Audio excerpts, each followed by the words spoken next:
आसतु बुली जा हुसिम सागर Hyderabad. Hello hi friends, नमस्कार, जय जगन्नाथ। मु सुमित्रा वेलकम करुच्ची आ गोटे नुआ वीडियो को। केमिति अछंते आपण माने? आशा करुच्ची भलरे थिबे आ खुशी थे। मु भी बहुत बढ़िया अच्छी भगवान को दयारु आपण माने भलरे रुहंतु सब बेले। आसतु आमे आज बुली जा हुसिम सागर हैदराबाद रे। आपण माने तो जानी थिबे जे हैदराबाद रे अछंती आउ जेहेतु मो माँ आउ बड़ देई आछंती आमे सेत पे आज बुलिया पई जाउछु। एबे आमे पानी रे जाउछु से बुद्धदेव पाखकू। आपण माने वीडियो रे कंटिन्यू करंतु आ वीडियोटी केमिति लागुची कमेंट करिया पई जमाई भूलिबेनी। आ जदि हम वीडियोटी आपण मानकू पसंद आसीथाय ताहले हम चैनल रे नुआ थिले गोटे सब्सक्राइब कर दियंतु आ वीडियो को लाइक करंतु। कमेंट रे जणांतु केमिति लागुची जगाटी। ये देखंतु मो देई आ ये मो सांग, ये तो मो सांग आपण माने भलो भाबरे जानिथिबे। आ सी हेला मो देई। आम ए जाऊँ बुलिया पानी भितर किसी दृश्य मुझे आपण मानक देखा। मो माँ बस देखते जहाज सब से लगी। आम गोटे बसी सारीचु। आपण मैंने भी जब हैदराबाद रे अच्छी ताहले थोड़े आसी जगह को बुलाइवाई आसतु। आशा करूँ आपण मानक भल लगे। आम तो यहाँ 3 थर हो गला प्राय ये आसिलुनी। जेहेतु माँ दे आसती से देखी ना तो केबे तांको देखा आनीचु। वीडियो केमिति कौन लगुच निहाती कमेंट करेंगे।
देखंतु बुद्धदेव माने एते छोट देखा हो ना दूर पाखक चलतु आपण मानक देखा केते बड़टे देखा बहुत दूर रे अच्छी पानी रे पूरा मझा मझी भाग रे अच्छी। बहुत बड़ मूर्तिटे किंतु दूर देखा छोट भाया आ बहुत लोक से भिड़। एतिकी तो गोटे जहाज रे एतिकी लोक अच्छी। समस्ते जैकेट पिंधिया बाध्य। मु पिंधु नथिली वीडियो बनई बोली से माने किंतु कहले पिंधिया जेहेतु पुणी पिंधिया पड़िला। एबे देखंतु आमे पाखापाखि पहुँची गलुनी। बहुत स्लो रे चलची गाड़ीटा।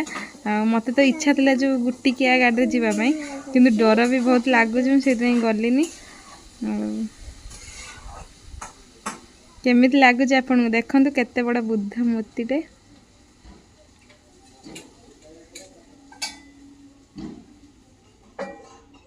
बहुत सुंदर है जगह आपण माने निहाती थरे आसंतु आम चैनल रे जदि आपण माने नुआ अछंती दया कर गोटे सब्सक्राइब कर दियंतु आ पाखरे आस्तुवा बेल नोटिफिकेशन को ऑन कर दियंतु जहा द्वारा वीडियो नोटिफिकेशन आपण मानक पाखरे सर्वप्रथमे पहुंची परबो आ फाइनली मु आसी आंक पाखरे पहुंच जाईची देखंतु पाखरु केते बड़ मूर्ति रे देखा होची दूररु छोटटे देखा होतला आ जागा भी बहुत बड़टे पानी भितरे एमिति सुखिला जागा मते तो बहुत बढ़िया लागुची आपण मानू केमिति लागुची निश्चय जणैबे आमे एठी फोटो भी दीटा उठैचू आ छोटो साइज फोटो को नौचंदी 50 टका आ बड़ टिके साइज 100 टका आमे दीटा फोटो उठैचू भी ग्रुप फोटो से माने उठौचंदी सब लोक आ जागाटी बहुत सुंदर हैची मते तो विशेष करी बहुत बढ़िया लागला आमे बहुत एन्जॉय करलु जिते टाइम पे रही पारे सेमती किसी रूल नहीं जे एतिक टाइम आपण मैंने बिताई पारे ये आठ देखो ताजमहल देखा आम से जा बहुत बड़ मूर्तिटे दूर तो कैप्चर करी हो नहीं पाखरे गला अधा आस दूर आइला कला देखा जहाँ भी हो जमी हो भिडटा बनई आपण मैंने देखिए एडजस्ट करेंगे आशा करुँच भिडटी आपण मानक भल लगी भल लगी निश्चय गोटे कमेंट रे जनइबे आम ए पुणी थे रिटर्न करुचु जो जहाज रे आसतिलु पुणी से आम रिटर्न करूँ आरपटिकी आ पुणी जा एनटीआर गार्डन आपण मैंने वीडियो पुणी आसो एनटीआर गार्डन वीडियो आपण मैंने निश्चय देखिए केते पानी देखुं केते बड़ समुद्र बहुत बढ़िया है जगहटी देखंतु समस्ते पुणी थे जैकेट पिंधि बसापी बाध्य जैकेट न पिंधिले ये बसौ नाहांती आपण मानू पुणी थे देखा देखंतु केते बड़ एरिया रहुची नमस्कार जय जगन्नाथ वीडियो देखि धन्यवाद।